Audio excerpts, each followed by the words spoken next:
सबसे पहले ये न्यूज़ देखो।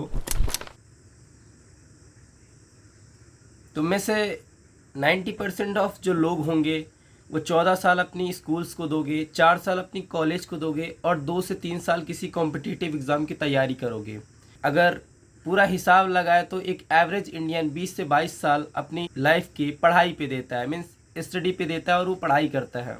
और अगर इसी एवरेज डाटा को अगर क्लास से मिलाया जाए तो एक एवरेज क्लास पे 50 स्टूडेंट रहते हैं मिनिमम, उनमें से पढ़ाई करके 2 से 3 ही सक्सेसफुल हो सकते हैं।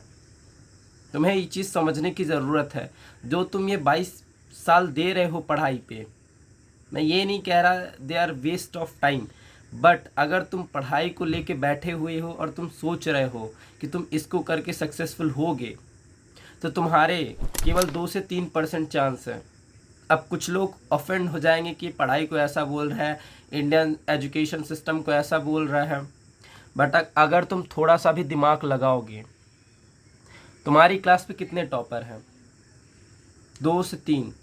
क्लास फर्स्ट से लेके क्लास 12 तक कौन टॉप किया?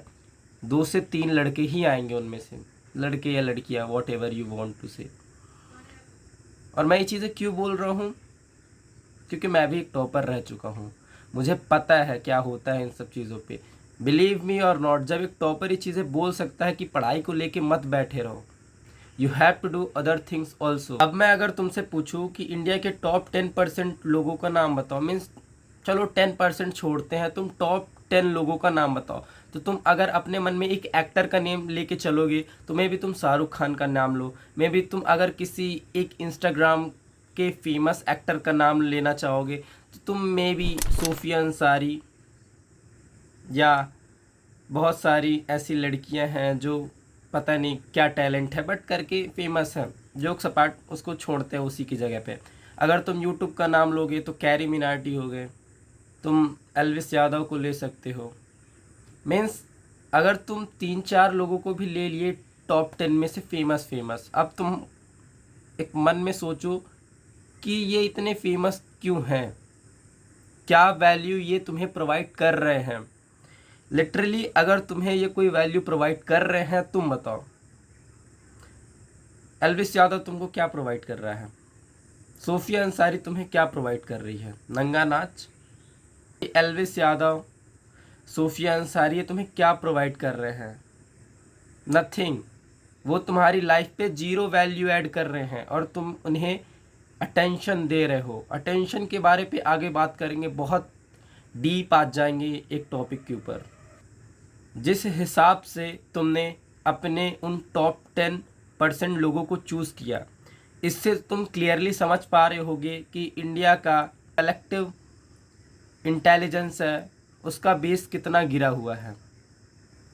मीन्स तुम्हारे जो फेवरेट एक्टर एक्ट्रेस हैं, जो जिनको तुम एक आइडल लेके चल रहे हो, they are not giving you a single value in their videos. अब कुछ नया बताता हूँ मैं, अटेंशन। ये लोग फेमस कैसे हुए? तुम इन्हें अटेंशन देते हो। अब अटेंशन वो नेगेटिव वे पे हो सकता है, पॉजिटिव वे पे हो सकता है। तुमने डॉली चाय वाला को कैसी अटेंशन दी? नेगेटिव अटेंशन दी। तुमने अमिताभ बच्चन को कैसी अटेंशन दी? पॉजिटिव अटेंशन दी। लेकिन दोनों को मिल रही अटेंशन ही है।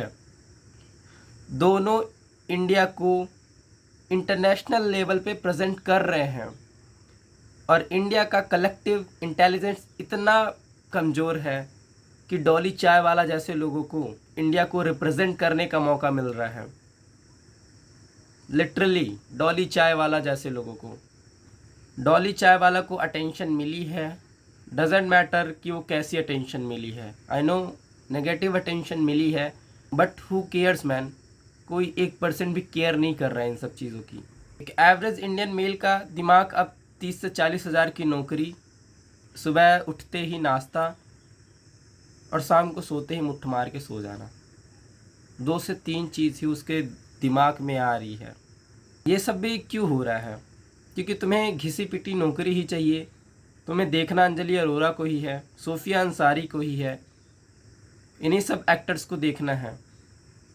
तुम्हें इंडिया पे कोई अच्छे लोग मिलते ही कहाँ हैं। अब आते हैं कि इसका सल्यूशन क्या है। कैसे हम इन सब चीज़ों को फिक्स कर सकते हैं कि ये जो बिना पढ़े हुए लोग आज करोड़ पे अपनी वैल्यू क्रिएट कर रहे हैं, पैसे इतने कमा रहे हैं, बट स्टिल तुम पढ़ लिख के भी कुछ नहीं कर पा रहे हो। इसका सोल्यूशन क्या हो सकता है? फर्स्ट चीज़ जो तुम कर सकते हो, एक्सेप्ट कर लो कि ये रियलिटी है और ये हार्श रियलिटी है इस वर्ल्ड की। तुम एक रात पे फेमस हो सकते हो, तुम्हारी एक रात पे पूरी वैल्यू नीचे गिर सकती है। एक रात पे तुम यहाँ से यहाँ तक आ सकते हो और एक ही रात पे तुम यहाँ से स्टॉप से यहाँ तक आ सकते हो। और अगर तुम भी गॉड पे फेथ रखते हो, भरोसा रखते हो, तो भूल जाओ कि तुम्हारा कुछ होगा, कि भगवान तुमको आके ये दे देंगे वो दे देंगे, कुछ नहीं देंगे। अगर भगवान को देना होता तो सबसे पहले वो जो ब्रिज के नीचे लोग रहते हैं जो बिना खाना खाए एक पतली सी चादर बिछा के और सो जाते हैं, तुमसे ज़्यादा तो वो भगवान को याद करते हैं। तुम्हारे सर के ऊपर तो छत भी रहती है, उनको तो ये भी नहीं पता कि उनकी छत कब चली जाए या उन्हें कब वहाँ से हटा दिया जाए। तो भगवान उनकी क्यों नहीं सुन रहे हैं? You have to work hard for yourself. भगवान नहीं आएंगे तुम्हें बचाने। ये 2024 है। अगर तुम हार्ड वर्क नहीं करोगे तो वहीं के वहीं रह जाओगे। सेकेंड चीज़ जो तुम कर सकते हो, बिकम अ क्रिएटर। अगर तुम क्रिएटर बन जाओगे किसी भी फील्ड पे, जिस भी चीज़ पे तुम मास्टर हो, जो चीज़ तुम परफेक्ट सिखा सकते हो एक ह्यूमन को, मैं तुम्हारा दोस्त हूँ, तुम सामने बैठे हो, तुम खुद एनालाइज करो कि क्या चीज़ है जो मैं अक्षय को इतनी अच्छे से सिखा सकता हूँ कि अगले दिन वो आके मुझे बताए और थैंक्स कहे कि भाई तुमने कितने परफेक्टली मुझे सिखा दिया। अब मैं ये 10 लोगों के सामने चीज़ें जाके बोल सकता हूँ कि यस मुझसे ये चीज़ आती है और मैंने सीख ली है ये चीज़। वही चीज़ तुमको अपनी वीडियोस पे बता के अपलोड करना है। आज कोई मान के चलते दरवाज़ा खुला हुआ है, कोई भी अंदर आएगा देखेगा तो मुझे पागल कहेगा, किससे बात कर रहा है? बात तो मैं एक कैमरे से कर रहा हूँ ना, मैं तो तुमसे बात कर रहा हूँ। मुझे कुत्ता तो काटा नहीं हुआ है कि मैं कैमरे से बात कर रहा हूँ।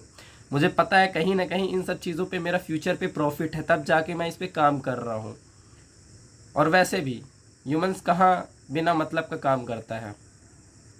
Stay hard, love you all.